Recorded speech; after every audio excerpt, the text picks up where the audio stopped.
Hello everyone, কেমন আছেন সবাই? আশা করি সবাই ভালো আছেন। সবাইকে জানাই শুভ বিকেল। এই যে ছাদে যে মরিচ গাছগুলো লাগানো হয়েছে, তো এই যে দেখুন এখন গাছগুলোতে মরিচ আসছে এবং মরিচগুলো আস্তে আস্তে বড় হচ্ছে। এবং তবে এই যে এই গাছটাতেও দেখুন প্রচুর ছোট ছোট মরিচ কিন্তু এসেছে, ফুলও আছে, সেই সাথে ফলও হয়েছে। আসলে সৃষ্টিকর্তার অশেষ কৃপা, গাছ লাগিয়েছি আমরা, যাই হোক ফল সৃষ্টিকর্তা দিবে। আর এই যে এই মরিচ গাছটাতে দেখুন অনেকগুলো মরিচ কিন্তু এসেছে। আর কিছু কিছু মরিচ কিন্তু ওই যে পোকা খেয়ে ফেলছে এরকম।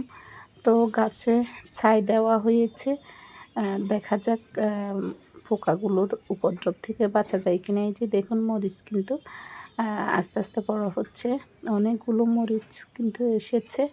তো আসলে দুই একটা গাছ লাগালে নিজেদের নিত্য প্রয়োজনটা